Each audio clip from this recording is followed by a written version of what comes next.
Hey everybody, it's me, Josh, and I've said it before and I'll say it again.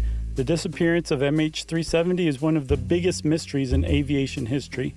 In this second part, we talk about the investigation into the disappearance and the theories of what might have happened. Hope you enjoy.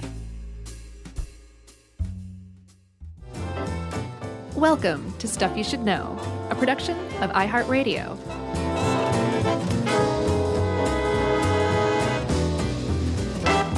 Hey, and welcome to the podcast. I'm Josh Clark, and there's Charles W. Chuck Bryant, and this is part 2 of 2 about MH370, the most mysterious disappearance of any airliner in the history of modern aviation. That's right. We won't do a full recap, but where we're picking up now is... No, wait. You want to do a full recap? Probably. 20 minutes easy. We are at the point where the plane has crashed, and we're going to pick up with post-crash investigations, which, like many airline crash investigations, was bungled in a lot of ways. Oh, yeah. So Ed points out that, like, kind of oddly, that there are a lot of crash investigations you can point to that, you know, kind of deferred toward the airline manufacturer when they were at fault or tried to do some cover-up or was not great. None of them, from what I can tell, compared to this one. No, agreed. This was very, very not good. And there seems to be the roundly accepted reason for the whole thing being bungled was that Malaysia at the time was a dictatorship, and you could disappear if you weren't doing your job very well or if you offended the people in charge.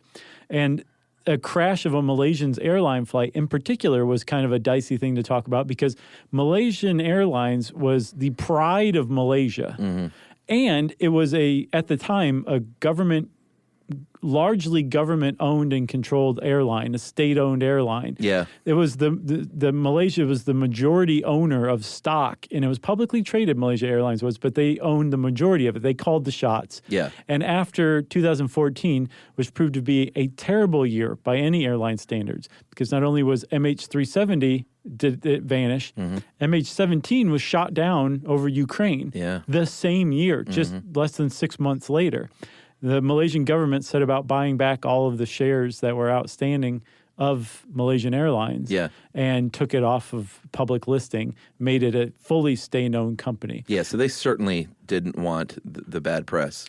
No. That was sure to follow. No. So there's a lot of people who say the Malaysian government covered this up, not because they did anything nefarious, but because they were worried that something embarrassing was going to come out.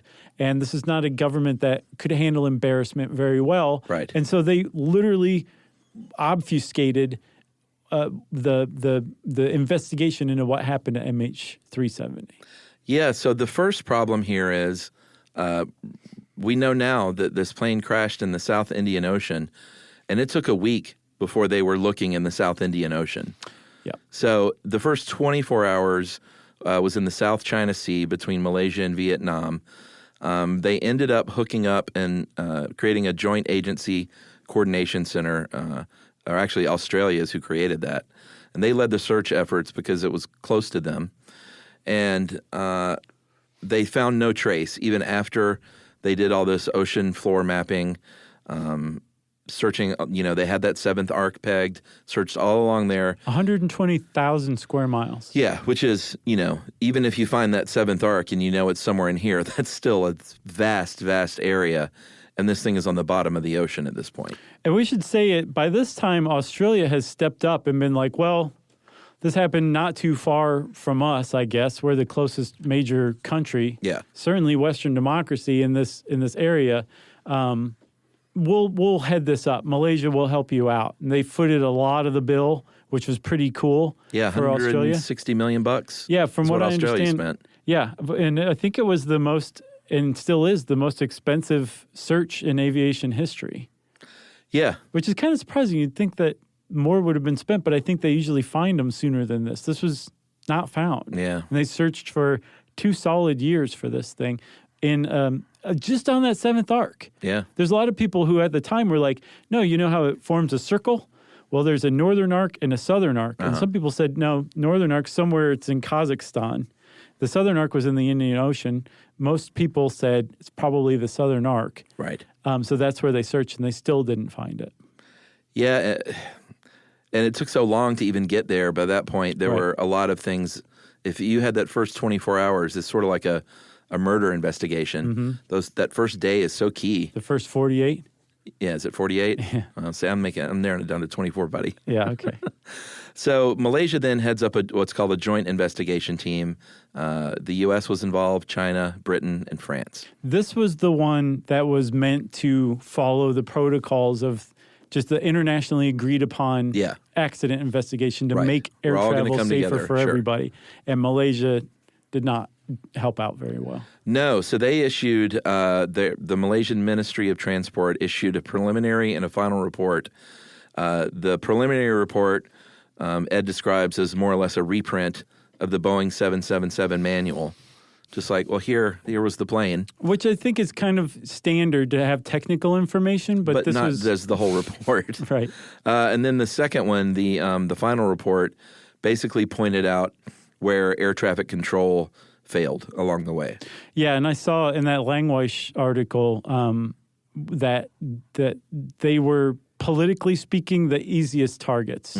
They were not going to. There wasn't going to be any backlash by kind of taking them to task, especially taking the Ho Chi Minh air traffic controllers to task too. Yeah. They should have been taken to task. 18 minutes is a very long time to let an airliner in your jurisdiction just be disappeared. Right. So that was a big problem. But the Malaysian Air Force also should have been criticized for covering up the fact that they hadn't done anything for an hour, that they were tracking this unidentified airplane in their airspace, Right. and let an entire search, multinational search, be mounted in the South China Sea. Yeah, in the wrong place. For like a couple of days before they were like, actually, Yeah. we think they went this way. Yeah. You know? Because it takes a long time to even assemble that kind of search squad. Yeah. So I think if they searched for 2 days and didn't get started till a week later, that's like 4 days just to like move. Right. You know? And so in that time, an oil slick, a debris field, Yeah. all that stuff can just vanish. Yeah. And an airliner really can in an area the size of the Indian Ocean, especially even when you know where to look, Oh, yeah. can just disappear. And right. that is why a lot of people say we will probably never find Yeah. MH370. There's another couple of reasons why too. Are we going to get to those? Sure. Okay. The police in Malaysia, and this bore a little bit of fruit, they conducted some background checks on everyone on the plane, and they did find 2 passengers who were Iranians that had stolen passports. Apparently, they were just seeking political asylum, though, although that does factor into some of the conspiracy theories that pop up later on. Yeah, anytime you have 2 Iranian nationals traveling under fake passports on a plane that disappeared, some Yeah. people are going to say, Sure. I don't know about that one. Yeah, exactly. And then here was the one thing about their final report from the police is they described Captain Zahari basically saying, like, this guy was great, nothing wrong. He was a great pilot. Nothing to alarm anybody here about Captain Zahari. Nothing to see here. And that's in the final report. And we'll get to him, but that does not appear to be true. No. So after the search, after 2 years and $160 million and 120,000 square kilometers, I think it said square miles, still a lot of square miles searched. The Australians, the Malaysians, and the Chinese that made up the tripartite commission that were kind of running the show in this search said officially, we don't know what happened. All we can say is that we believe MH370 ended somewhere in the southern Indian Ocean. That's the official stance on what happened to a vanished airliner, that they said we don't know, and that's as far as we're going to go. Yeah, and I do want to point out quickly, there was one private agency called in, or I think volunteered, called Ocean Infinity. From Texas. Yeah, they performed a search basically pro bono. If they find the plane, they get paid. But just as a sort of a nerd in this way, I looked into that company. They are awesome. Yeah, they are. It's really cool, man. They are. They call it seabed intelligence, and it's like James Cameron style stuff. Right. the resources and the toys that these dudes play with. Yeah. It's pretty cool. Yeah, they'll have a mothership. Well, at least this is what they did for the MH370 search. They have a mothership. Yeah. And I think the mothership goes through and maps the underwater terrain in 3D first. And then that forms their search area. They release some autonomous drones. Yeah, they look like torpedoes. Yep. But they're drones that can be controlled from this mothership. And they go through and scan using sonar, like in detail, the seabed. It's so cool. And high-res photography. It's like really cool stuff. It works really well. Ocean Infinity has a great track record in finding stuff. They're who I would call. They found like a missing submarine from Argentina. They found a bunch of other things. I would call them too, by the way. We should get them on the. We should hire them out for the Tybee Island nuke. We totally should. I'm surprised they haven't just done that for fun. Yeah.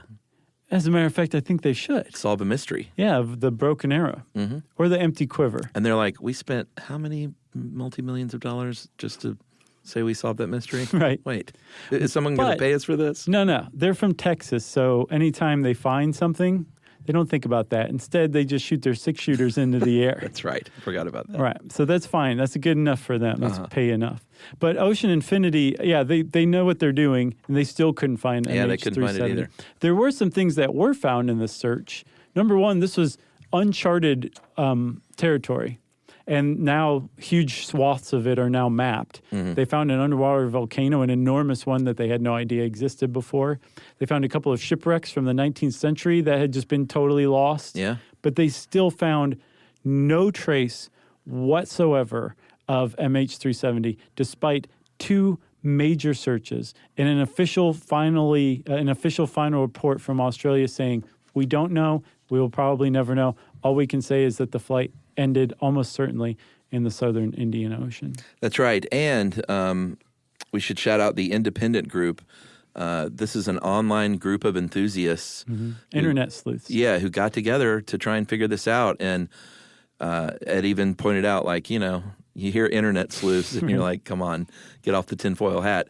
But it turns out that these people, a lot of them were engineers. They worked in aviation formerly or currently, and they were really interested in trying to help. And I think ended up helping in a lot of ways. Yeah, and even beyond like tinfoil hats, internet sleuths they've done things like identified John Does and Jane Does. Yeah, for sure. They've done a lot of cool stuff, but typically they're not qualified in what they're doing. They're just very interested and very dogged in their pursuits, right? With the independent group, these are actual like people with PhDs in electrical engineering and secondary radar and satellites and the stuff that they're doing. They just all happen to come together, bound by their common interest in the search for this plane. And if you go and read, I will give you $1,000 if you can make it through one of their blog posts. Yeah, it's so dense and so scientific. I looked at one of them, but they're so legitimate that the Australian government, when they wrapped up their search, or maybe at some point during it, they actually acknowledged and thanked the independent group for their work because they were relying on it to some extent. Yeah, and I'm sure like no one ever in this kind of thing or search and rescue, no one ever wants this to happen, but this is their chance to really get involved and try and do some good. Who, the independent group? Yeah. Sure. They also agitated for more transparency in this stuff. And I think they got their hands, they went a roundabout way. They made friends with some of the family of MH370 just by the families hearing about what they were doing. And from one of the families, they got the raw Inmarsat data at a time when Inmarsat was saying this actually belongs to Malaysia or Malaysian Airlines. We can't release it. And Malaysia was saying, well, no, Inmarsat has to release it. They just went around both and got the raw data and were able to really do some much better calculations than they had before with the raw Inmarsat data. All right, so let's take a break and we'll go start up our own internet sleuthing concern. Get that ramped up. What are we going to get to the bottom of? Puppies? Sure. Okay. Why are they so darn cute? That sounds like us. All right, we'll be right back.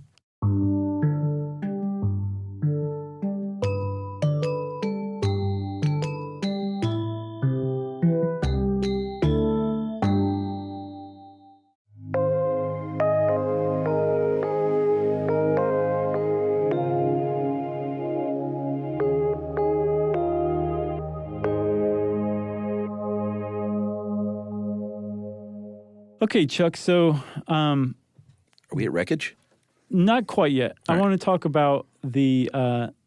Yeah, we are at Wreckage. I think that'll tie in nicely to what I was going to say.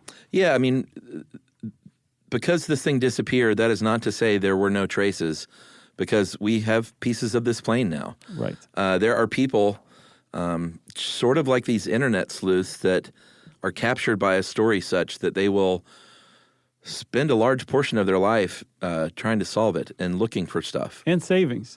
Yeah, sure, a lot of money. I think by people you really mean person. No, there were a lot of other people. There was one man called Zahid Raza who searched for years, and he was murdered in Madagascar. So his job was as the Malaysian consul to Madagascar. He's like the ambassador to Madagascar. Yeah, and the conspiracy-minded will say, no, this guy's finding stuff, and they took him out.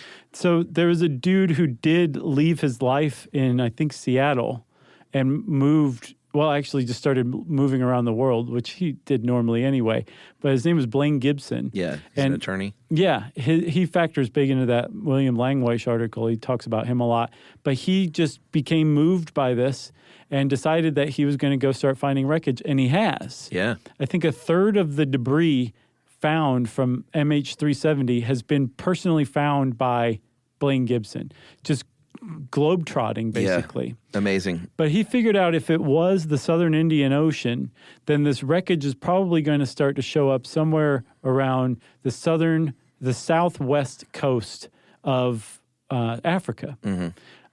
South Africa, Mozambique, Madagascar. Right. And he was right. And the first piece turned up in 2015. It was a 6-foot piece of an airplane. Yeah. And it Boy, washed can you imagine up. what he felt like?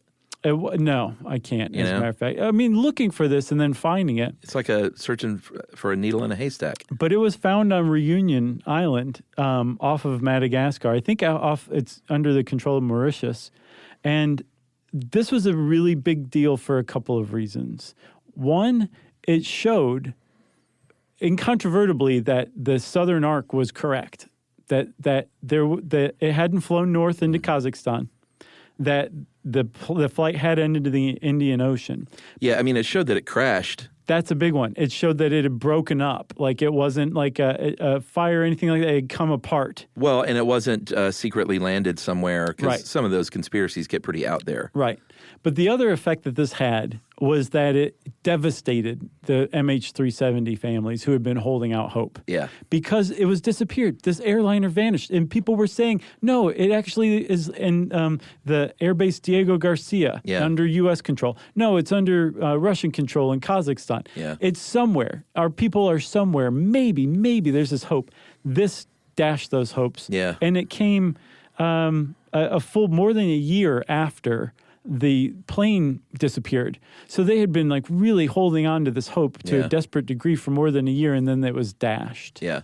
So it was a big deal when it was found, and that was the first of several pieces that washed up in that area. Yeah, this was a part of the airplane called a Flaperon. It's on the back edge of the wing, and it's a control surface. You know the kind of flaps up and down on it? It's a great name for it. It is. Now I'll know. And the serial numbers confirmed it, so it was definitely from MH370. And then many other pieces have, I think, dozens at this point of pieces of plane have been found. Yeah. What's creepy is other pieces have been found, but they're not from MH370. It's like, well, what planes are these coming from? Oh, well, yeah. That's creepy. Yeah. I think maybe is there any way to completely tag every square inch of an airplane? I don't know. And not necessarily with a stamp, but I don't know. No, I know what you mean. Some kind of technology. If there's you could probably attach some sort of marker to atoms eventually, and you would be able to tag any part of any plane down to the atom. Like you find a little 4-inch piece of metal, Yeah. and you know what it is. You just like analyze the atomic makeup and be like, oh, look, MH370. But that's the future, everyone. That's not too far off. Once we get into nanotechnology, that will be commonplace. Although we'll also probably be able to make planes that don't come apart. Right. So the other thing this suggests, too, is that the plane hit, and we talked earlier about when a plane is descending into an ocean like that is going super fast. Right. And this really kind of confirms that because they didn't find much wreckage. The plane, these parts probably ripped off on the way down, and most of the plane, fairly intact, hit the ocean and went south very, very fast. Yeah, right to the bottom. Right to the quickly. bottom. So this also dashed the hopes of the families even further in that those 4 electronic location transmitters, the life beacons that were supposed to go off, and all 4 failed. Some family members and a lot of conspiracy theorists are saying all 4 of those failing, no way. Yeah. It means that the plane didn't descend quickly, didn't catch fire, didn't hit water, because some of those transmitters are supposed to go off when they hit water. Right.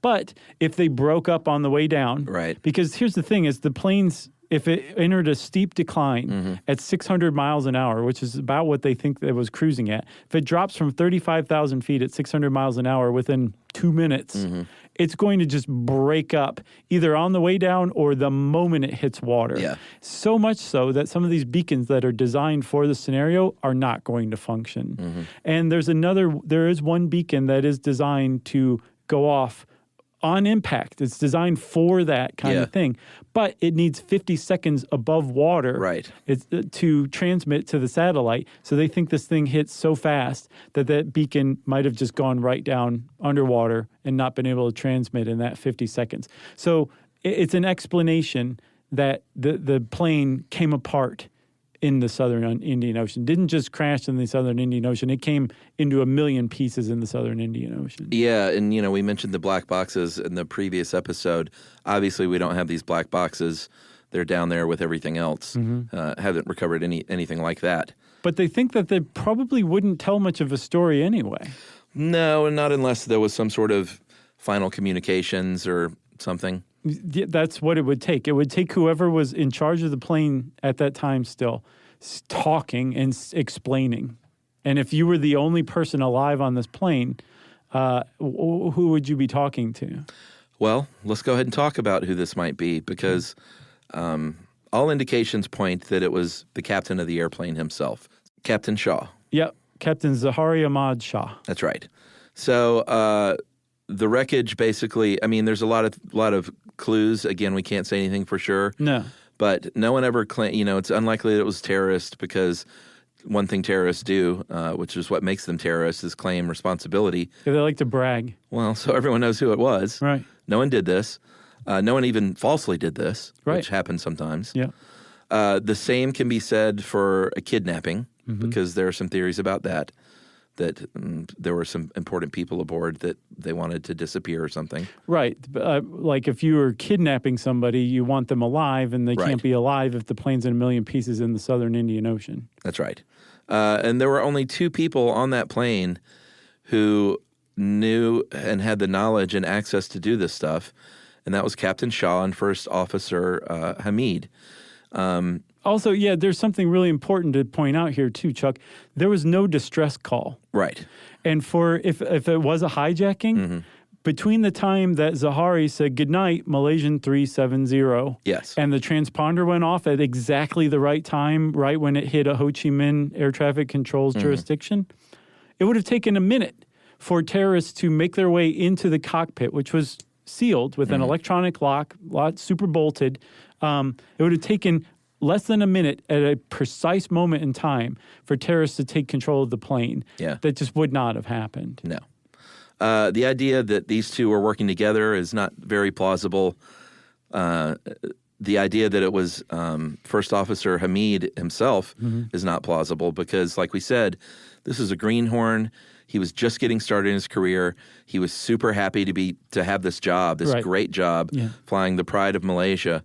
Nothing at all points that he had anything to do with this. No, it doesn't. And also, it would have been much harder for him to get Captain Shaw out of the cockpit. Yeah, like, why don't you go take a bathroom break? Yeah, He's like, Captain Shaw would have been like, I don't I'm need the to. boss of you. He's like, no, but seriously, go do it. I'm wondering how Captain Shaw might have gotten him out. So one thing, Langweiss, this is a well I will keep going back to all day long. The Langweiss well? Yeah. He said that Captain Shaw was known as somebody who wanted to know all the details of what was going on. So it would have been very normal. Go back and check on something. Exactly. Yeah. It would have been very normal. It would have Lock been the very door. easy. And First Officer Hamid would have hopped right up and gone right out of the cockpit, leaving Right. Shaw alone to lock the door, lock him out. Yep, and that's all it took. That's all it took. So when you start, we said that the report from the Malaysian police came back as a glowing report for Shaw. When you start doing a little digging around, that's not exactly the case.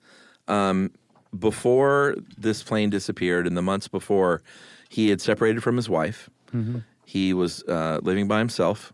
Apparently was having an affair with a married woman. I think a platonic affair, but a weird emotional affair. Yeah. And he also involved her children that he was really into. Right. He apparently was very big on social media, but he did not leave like a Facebook post. No suicide note. No suicide note, no video, and he was on YouTube. He did DIY repair things on YouTube videos, Right. which is pretty remarkable. Yeah. But here's the big clue to me and everyone else is that Microsoft has this flight simulator that's a lot of fun. Right. I don't know if you ever played around with one of those. Not for many, many years. It's a ton of fun. I've crashed tons of planes because Right. it's really hard, Right. as it turns out, to fly one of these. But he loved doing this. He loved flying these. It was one of his hobby, was flying this flight sim. So they were able to get into the flights that he flew preceding this disappearance. And one of them really closely matches the flight path of MH370 right into the Indian Ocean. Yep. Some people might say, like, hey, listen, that doesn't prove anything. But all the other flights that he had played around with, he took from takeoff to landing. This is the only one where he jumped forward like a podcast commercial. Don't say that.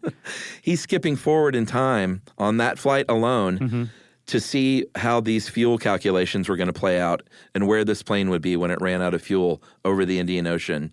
Flight sim over. Right.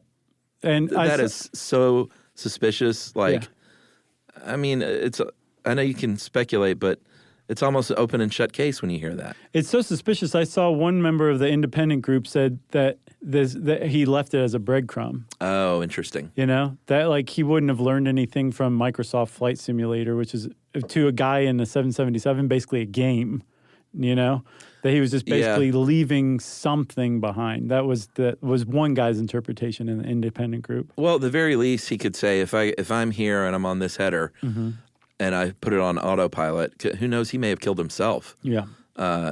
He may have wanted that thing to fly into the ocean for sure. So the idea is that Captain Zahari took control of the plane by locking First Officer Hamid out of the cockpit, turned off the electrical system, took the 777 in a hard turn, backtracking, and probably going up to about 40,000 feet at the same time, accelerating the effects of depressurization in the cabin. Yeah, killing everyone on board. Killing everyone on board, putting it on autopilot and setting a course for the southern Indian Ocean with a plane full of dead people for a good 6-something hours. He may have killed himself at some point. He may not. There's some data that suggests that the plane running out of fuel and dropping from the sky would not have hit the ocean as hard as the wreckage suggests that it hit, and that it might have taken somebody driving the plane into the ocean. Oh, really? So he may have been alive to the very bitter end. And if he was a 777 pilot dying by crashing a plane in the ocean, I'm betting that he wouldn't have killed himself before the crash. It just doesn't seem right. But the idea is that he killed his passengers and then killed himself by crashing this plane into the southern Indian Ocean. And this, like, the mind recoils from that idea. But the problem is, it's happened before.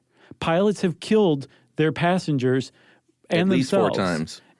Yes, multiple times in the history of air travel. Yeah, and here's the other final clue, which to me is kind of the cherry on top, is that... Really, I found this one tough to swallow. Oh, really? Yeah. Oh, I didn't think so, because we mentioned earlier he took a very deliberate path to do a little flyby of Penang Island that was out of the way, and he grew up on Penang Island. And I don't know, man. I don't think So that that's was... it? I don't think that was an accident. Okay. I think a final little flyby makes I mean, I sense. could see it, sure. To me, it's the simulator. Well, I It's think like a smoking gun. both those things to me. So we were saying that people have done this before, right? Yeah, German Wings Flight 9525, I remember that one. LAM Mozambique 470, Egypt Air 990, and That's another Silk Air. Langwash article you should read. I'm not reading any of these. You got it, man. He's so good, Chuck. Then Silk Air Flight 185. They murdered everyone on board. Yep. Like, there's no other way to take your own life. Yeah, There's so many other ways to take your own life that don't involve the innocent lives of your passengers that this is one of the most despicable things you can possibly do. absolutely. And so, in response, it's lot like of people... a suicide bomber. Sure. You know? A lot of people say there's no way he did this, including his family. They are like, no, this guy did not do that. He was a nice guy. He wouldn't Right. kill a bunch of people. But if you follow the evidence, and again, nobody can say for certain, and probably no one will ever be able to say that it was Captain Shaw that did this. But if you follow the evidence and you form your own opinion, it's pretty convincing that he did. Yeah. But a lot of people say no way. And because they've not been able to explain what happened, it's formed this vacuum that's being filled by conspiracy theories. Right. And there's a lot of them. Yeah, so we'll take our last break here, and we will we're not going to go too deep into those, but we will kind of rattle off some of the leading ones right after this.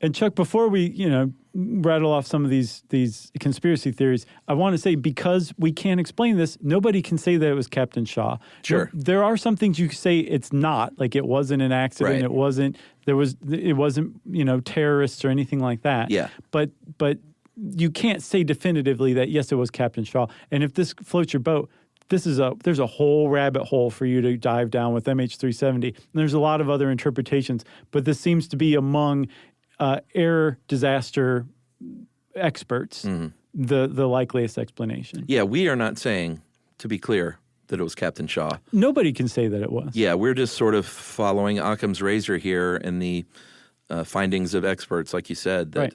it's the cleanest explanation there is. Yep. All right, well, some things that aren't so clean. Should we go over some of these? This was compiled by theweek.co.uk.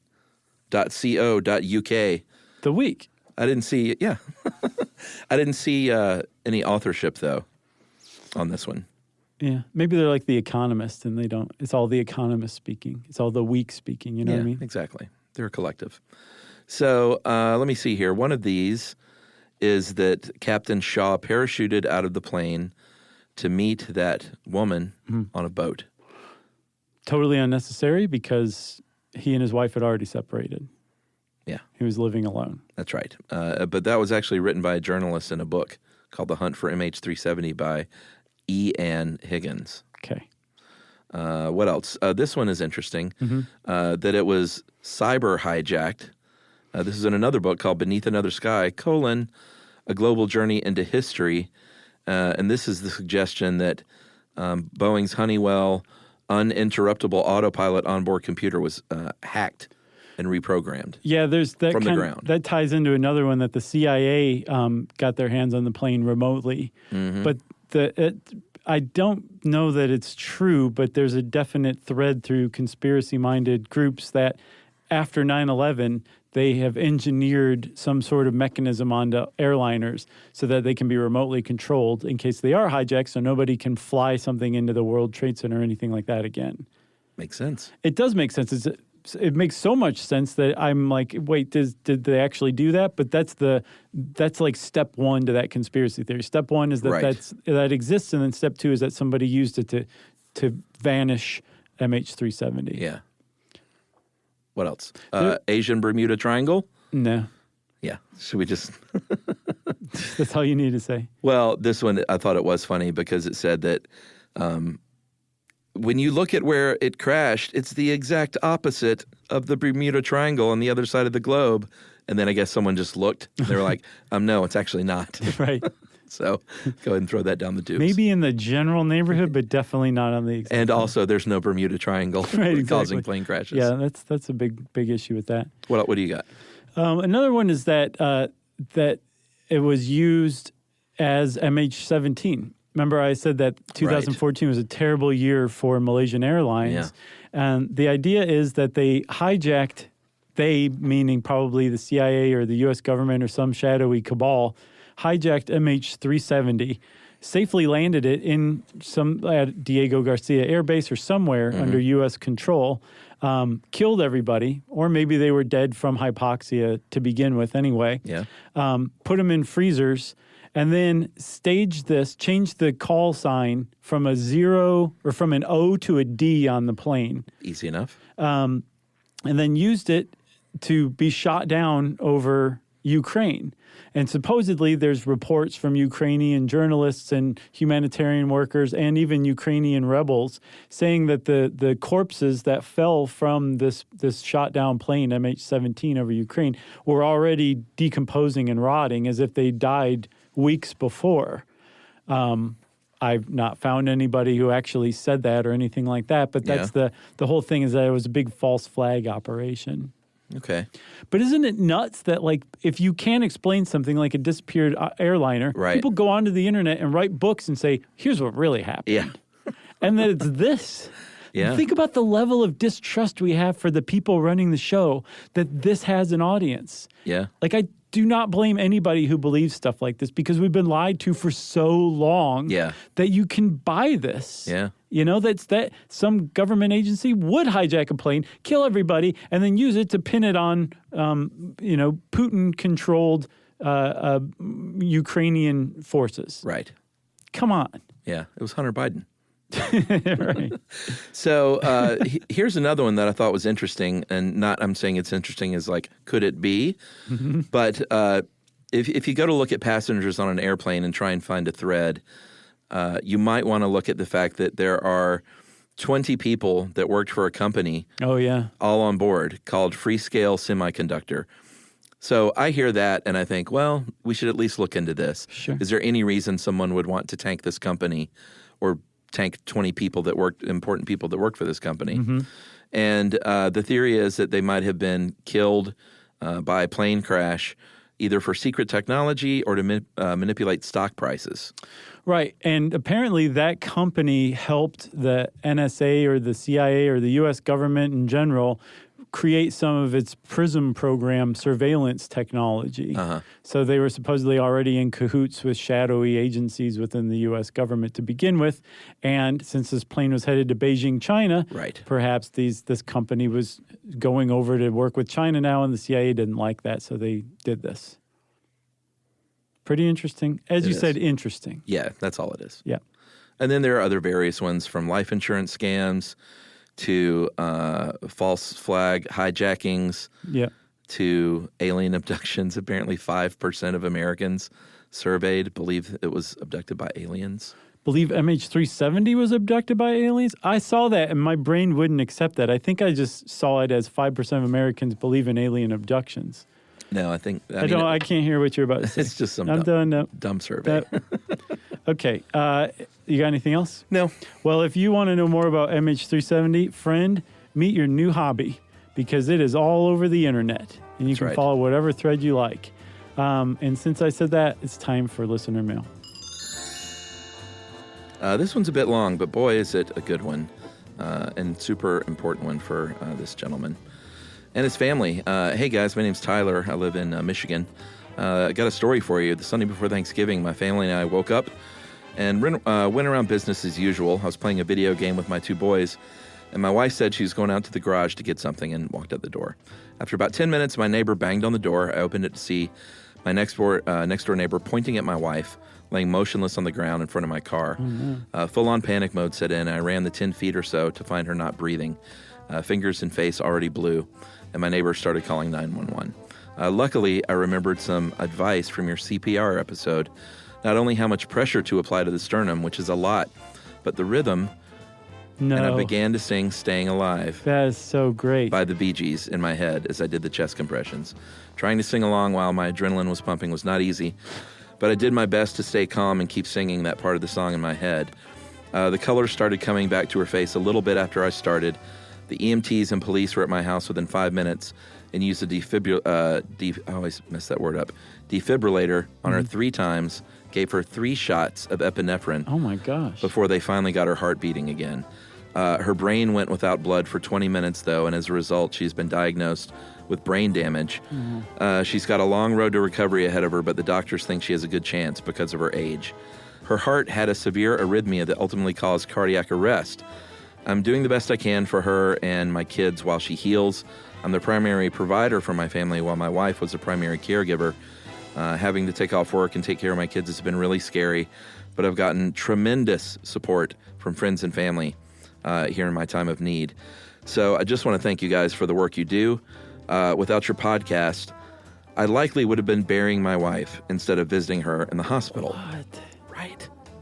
This is like Christmas time, too. Chuck, I wasn't prepared for this one. You could have given me Sorry. stuck me in the hand with a needle or something first. Sincerely, thank you both so much. That is from Tyler Elliott.